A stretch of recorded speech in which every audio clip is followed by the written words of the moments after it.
Hello everyone. आज हम पढ़ेंगे राष्ट्रीय कुटास के बारे में।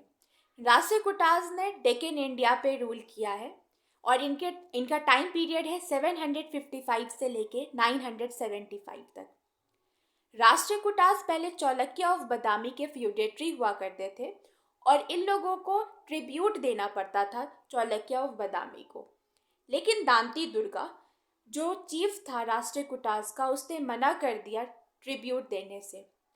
उस टाइम में जो रूलर होते थे चालुक्य ऑफ बादामी के, वो थे कृतिवर्मन सेकेंड। कृतिवर्मन सेकेंड ने अटैक कर दिया राष्ट्रीय कुटास पे, बट इस अटैक में कृतिवर्मन की हार हुई और दांती दुर्गा ने एस्टैब्लिश करा राष्ट्रीय कुटास डायनेस्टी। राष्ट्रीय कुटास जो थे वो मेनली कन्नडा ओरिजिन के थे और वो उनका जो मदर टंग था वो कन्नडा था। राष्ट्रीय कुटास के फाउंडर दांती दुर्गा को माना जाता है और राष्ट्रीय कुटास का कैपिटल मान्यखेर या मालखेर है। बट ये कैपिटल दांती दुर्गा के टाइम में नहीं बना। ये मान्यखेर कैपिटल अमोघ वर्षा के टाइम में बना था। दांती दुर्गा बाय बोथ ब्राह्मण थे, बट उन्हें क्षत्रिय बनना था। इस वजह से ही performed a ritual known as Hiranyagarbha, जिसे गोल्डन वोम भी कहते हैं। इसमें एक गोल्डन पॉट के अंदर रूलर जाता है and with the help of ब्राह्मण वो रिचुअल पूरा किया जाता है। जब वो रिचुअल ख़त्म हो जाता है और when that ruler come out from that pot, वो एक क्षत्रिय बन के निकलता है। मतलब उसका रीबर्थ होता है एज अ क्षत्रिय। दांती दुर्गा जो थे वो कन्नौज पे कंट्रोल करना चाहते थे because that time Kannauj was a very fertile land और उस टाइम में 3 मोस्ट इम्पॉर्टेंट पावर हुआ करती थी। फर्स्ट पावर थी गुर्जरा प्रतिहाराज की, जो गुजरात के रीजन में रूल करते थे। सेकेंड वॉज पालाज, जो बंगाल के रीजन में रूल करते थे। And third was a Rashtrakutas, जो डेक्कन में रूल करते थे। एंड तीनों पावर्स जो थी वो कंट्रोल करना चाहती थी कन्नौज पे।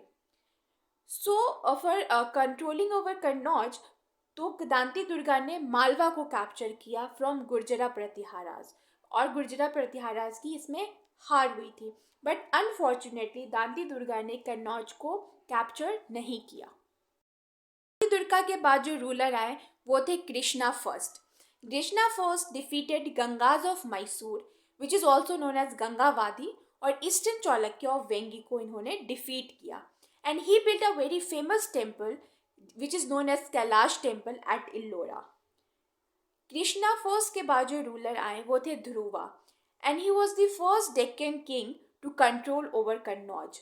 मतलब राष्ट्रीय कुटास के ये फर्स्ट किंग थे जिसने कन्नौज पे कंट्रोल किया। And Govinda third whose reign period is between 793 to 815, he was also a great ruler और इन्होंने भी कन्नौज पे कंट्रोल रखा था। And after Govinda III, Amogh Varsha came into power and 815 से लेके 880 तक इनका टाइम पीरियड था। बट अमोघ वर्षा के टाइम में मालवा और गंगावादी रीजन, जो मैसूर का रीजन था, गंगाज ऑफ मैसूर थे, वो दोनों राष्ट्रीय कुटास के हाथ से निकल चुके थे। वो दोनों इंडिपेंडेंट हो गए थे। But he didn't care about it. Amoghavarsha को कोई फर्क नहीं पड़ा because his main objective was on cultural development and he is also popular for cultural development. इनके टाइम में बहुत ज़्यादा ही कल्चरल डेवलपमेंट हुआ है and he was a follower of Jainism. Amoghavarsha का मोस्ट फेमस कन्नडा वर्क है कवि राजमार्ग। कवि राजमार्ग को अर्लीस्ट कन्नडा वर्क भी कहा जाता है और अमोघ वर्षा ने ही राष्ट्रीय कुटास कैपिटल मालखेर बनाया, या मालखेर कहें या मान्यखेर, ये बिल्ड करवाया था अमोघ वर्षा ने। एंड ही पैट्रोनाइज जीना सेन। अमोघ वर्षा के बाद जो रूलर आते हैं वो है कृष्णा थर्ड। इनका टाइम पीरियड है 936 से लेके 968 तक and he is famous for his expedition. Krishna third ने प्रांतका फर्स्ट, जो एक चोला रूलर थे, उनको डिफीट किया था एट द बैटल ऑफ ताकोलम 949 में and he captured Tanjore. Krishna third ने जब प्रांतका फर्स्ट को डिफीट किया था उसके बाद चोला एम्पायर वीक हो गया था फॉर ऑलमोस्ट 30 ईयर और कृष्णा थर्ड ने जब तंजौर को कैप्चर किया, ही ऑल्सो कैप्चर्ड तोंदाई मंडलम, और कांची को भी इन्होंने कैप्चर किया था। And he went as far as Rameshwaram and occupied Rameshwaram for some time. Capturing Rameshwaram, he built a temple over there, which is known as Krishneswara temple. और आफ्टर हिज डेथ, मतलब Krishna third के death के बाद राष्ट्रीय कुटाज empire जो था वो decline होना शुरू हो गया। तो ये हमने सारे रूलर्स के बारे में पढ़ लिया। अब हम इसके एडमिनिस्ट्रेशन के बारे में पढ़ेंगे। राष्ट्रीय कुटाज का जो एम्पायर था, Rashtrakutas was divided into provinces. That provinces is known as rashtras, और राष्ट्राज को गवर्न करते थे राष्ट्रपति।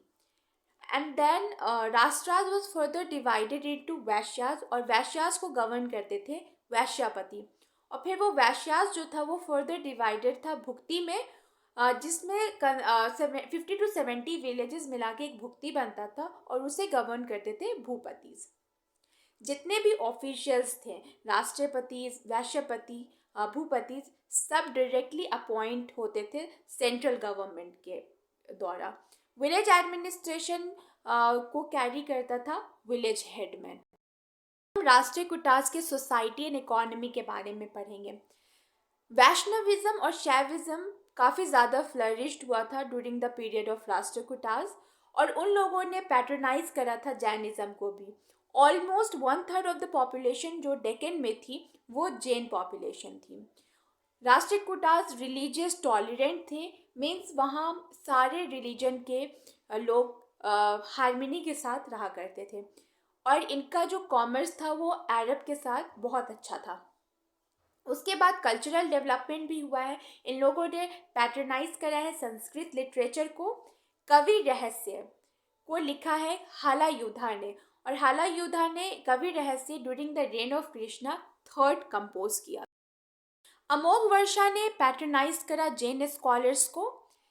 जैन रिलीजियस बुक आदि पुराण, उसे लिखा है जैन सेना ने, स्टार्ट जैन सेना ने किया है, और कंप्लीट उसे वन ऑफ हिज स्टूडेंट गुना बद्रा ने उसे कंप्लीट किया।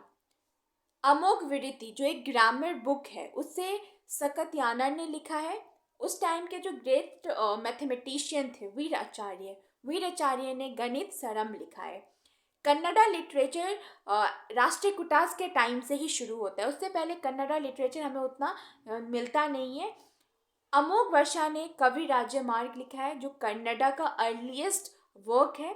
पंपा was a great Kannada poet जिसने विक्रम सेना विजया लिखा।